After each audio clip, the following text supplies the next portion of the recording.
मैंने ऐसी कोई बात सुझा दी मित्रों, ईश्वर ने सुझा दी। उसमें से मेरे यहां एक चिरंजीव स्कीम का जन्म हुआ। स्कीम का नाम है चिरंजीव। उस स्कीम के अंतर्गत हमने एक योजना बनाई है कि जो गरीबी की रेखा के नीचे जीने वाली माताएं हैं, जो इंस्टीट्यूशनल डिलीवरी कराना उनके लिए संभव नहीं है, और गांव की वो दाएं होती है, उसके पास वो डिलीवरी करवाती है, पूरी व्यवस्था नहीं होती है, बच्चा मर जाता है, कभी मां मर जाती है, कभी मां और बच्चा मर जाता है। और मित्रों, हिंदुस्तान का मजा देखिए, किसी बोरवेल के अंदर, ट्यूबवेल के अंदर एक बच्चा अगर गिर जाए,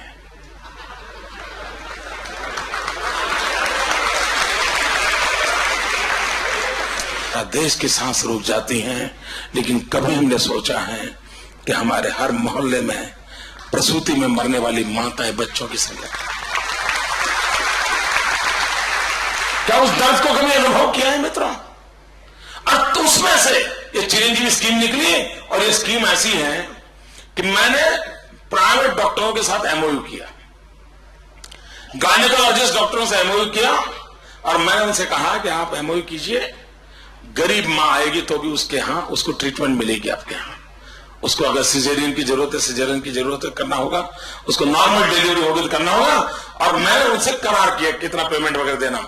मित्रों, आज मेरे यहां कोई गरीब मां प्रसूति के लिए अपने घर से अस्पताल जाती है तो किराए का 200 रुपए मेरी सरकार देती है।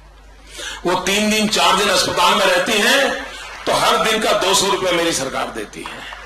उसके साथ जो अटेंडेंट रहे उसको 200 रुपए देती है। और बच्चे के जन्म के बाद मां और बेटा जब घर लौटते हैं तो किराए के दूसरे 200 रुपए मेरी सरकार देती है, और अस्पताल का पूरा खर्चा मेरी सरकार देती है।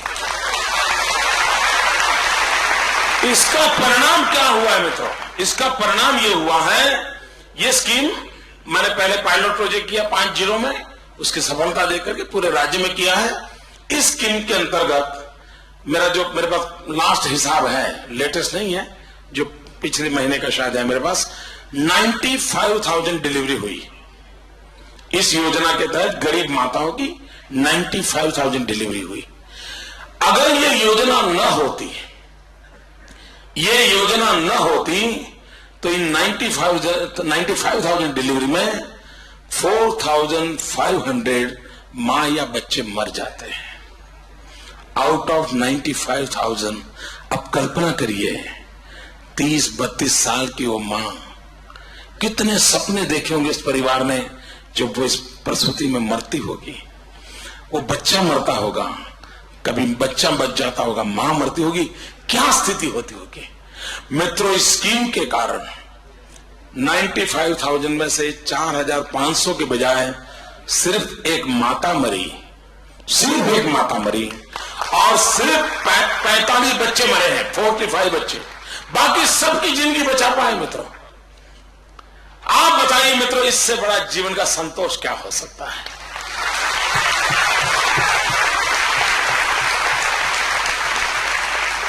मित्रों, जब मैं गांधीनगर आया तो मैं चौंक गया। मेरी पहली मीटिंग थी, मैं किसी आईएएस अफसर को जानता नहीं था, कौन क्या होता कुछ मालूम नहीं था। मतलब मैं बिल्कुल क्लीन सेट था, क्योंकि मैं मुख्यमंत्री बनने से पहले कभी मुख्यमंत्री का चेंबर नहीं देखा था मैंने, क्योंकि वो मैं एक दूसरी दुनिया का इंसान था। अचानक यहां आकर के पचड़े पे पड़ गया। अब पार्टी ने कह दिया तो चल दिया, क्या है। लेकिन मित्रों, मैं कुछ नहीं जानता था। मेरी पहली मीटिंग हुई तो मेरे एजुकेशन सेक्रेटरी ने रिपोर्टिंग किया। उसने कहा, साहब हम एजुकेशन में, गर्ल चाइल्ड एजुकेशन में हिंदुस्तान में 20 नंबर पे खड़े हैं। मैं आप जिस गुजरात की तारीफ हम कर रहे हैं उसकी बात कर रहा हूं जी। 2001 के नवंबर महीने की मेरी पहली मीटिंग में मेरे अफसरों ने बताया कि गर्ल चाइल्ड एजुकेशन में हम 20 नंबर पे खड़े हैं। मित्रों, दुनिया की नजरों में तो ये होगा कि शायद मैं मुख्यमंत्री बना हूं तो खुशी भरे दिन निकालता रहता हूं, लेकिन जिस दिन मेरे पहले कान पे ये बात आई, मैं उसके बाद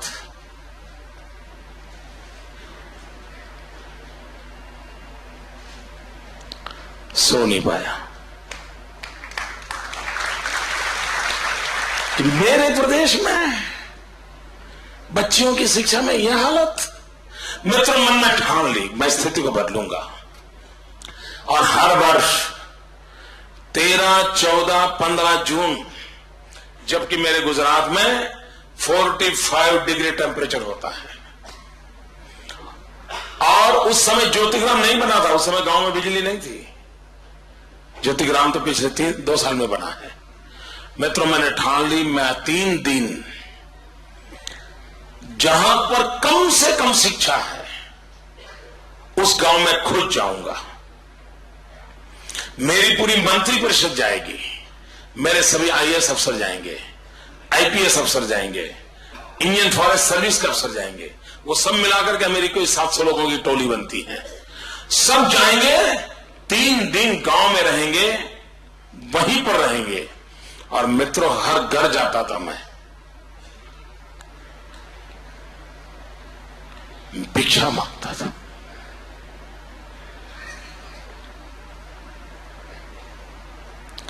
हर घर जाके भिक्षा मांगता था, आपकी बेटी मुझे दो।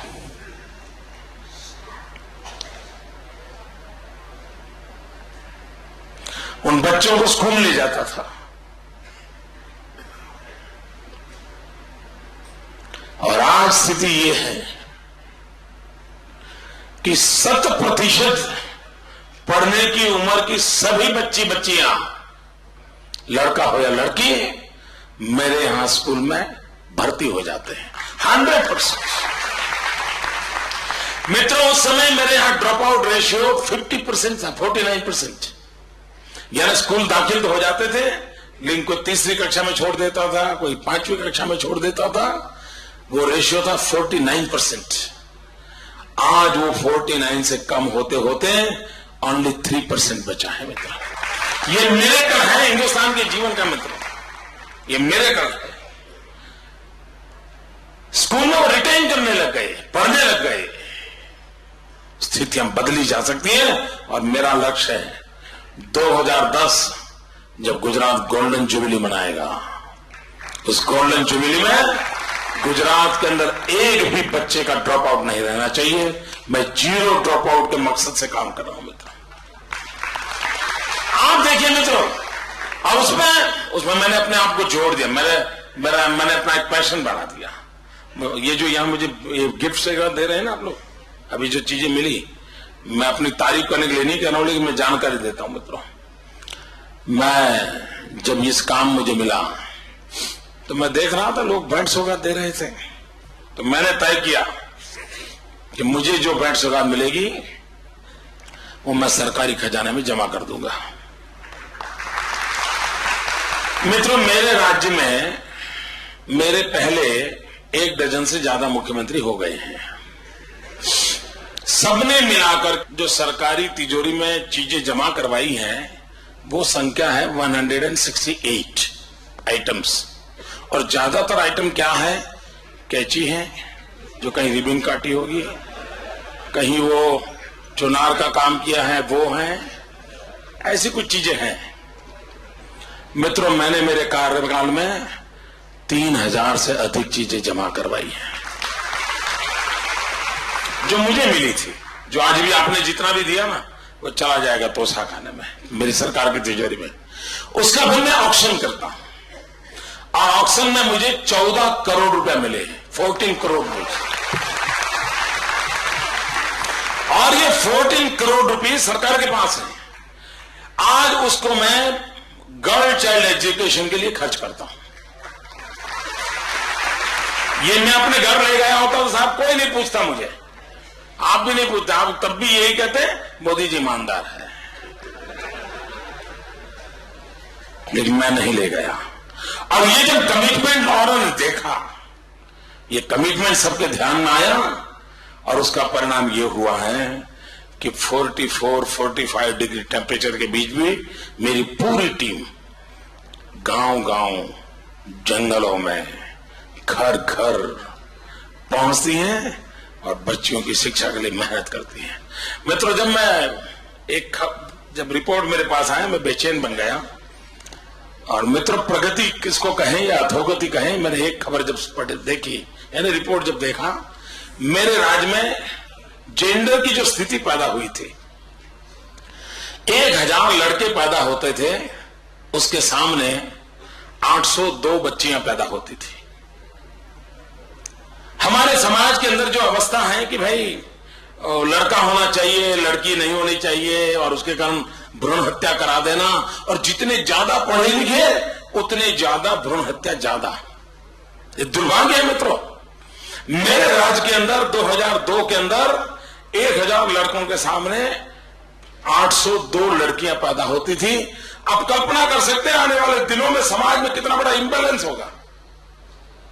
1000 लड़कों में से 200 कवारे रह जाते हैं, और तब जाके हालत क्या होती है आप कल्पना कर सकते हैं मित्रों, क्या हालत होती मित्रों।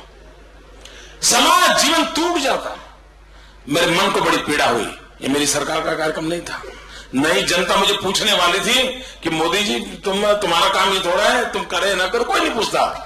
लेकिन मैंने मन में ठान ली और मैंने एक बेटी बचाओ आंदोलन शुरू किया। 4 साल लगातार ये आंदोलन चला है, और उसका नतीजा ये हुआ है मित्रों, अभी भी एक रिपोर्ट आई है। अभी मेरे राज्य में 1000 लड़कों के सामने पहले 802 बच्चियां पैदा होती हैं, अभी 870 बच्चियां पैदा होना शुरू हुआ है।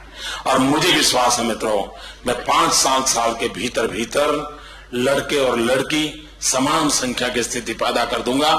मित्रों, अगर एक शासन व्यवस्था चाहती है कितना बड़ा परिवर्तन ला सकते हो, उसका नमूना है मित्रों। अब गुजरात जो है एक ऐसा प्रदेश है जहां 10 साल में 7 साल सूखा रहता है, 10 साल में 7 साल अकाल रहता है, वर्षा कम रहती है। हमारे यहां जैसे आप दिल्ली में जाओ तो अक्टूबर महीने का कैलेंडर देखते ही लोग स्वेटर निकालते हैं, ठंड हो या ना हो। अब नॉर्थ में चले जाएं तो अक्टूबर का कैलेंडर देखते ही घर में से वो ऊनी कपड़े निकालना शुरू हो जाता है। वैसे मेरे राज्य में फरवरी महीना आते ही रिलीफ कैंप की फाइलें शुरू हो जाती थी, लोग अकाल के अंदर लोगों को काम देने के लिए। मित्रों, 6 साल हुए, ईश्वर की ऐसी कृपा है, इतनी वर्षा हुई है, मेरे यहां रिलीफ काम बंद हो गए। जो नए अफसर हैं उनको मालूम तक नहीं है रिलीफ काम क्या होता है। ये स्थिति पैदा हुई है।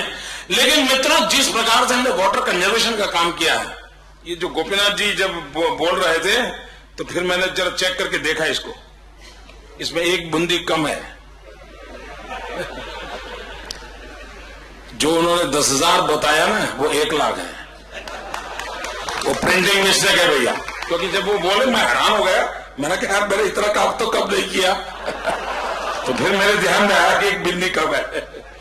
मित्रों, 1 lakh check dam, 1 lakh check dam, 2.25 lakh खेत तालाब, 35,000 से ज्यादा बोरीबंद, और आज गुजरात में जमीन में वाटर लेवल 8 मीटर ऊपर आया है, 8 मीटर। और मित्रों, 2002 में अब एग्रीकल्चर प्रोडक्शन में हमारा कितना बड़ा इजाफा हुआ है। 2002 में मेरे राज्य में, जो कॉटन ग्रोवर स्टेट है मेरा, 23 लाख बेल्स कॉटन का उत्पादन हुआ था, 23 लाख बेल्स। मित्रों, इस वर्ष जो खेत में फसल खड़ी है, मेरा अनुमान है मिनिमम इस वर्ष यानी 2002 से 2007 की यात्रा, उस समय 23 लाख बेल्स थी, इस वर्ष 1,23,00,000 बेल्स होगी।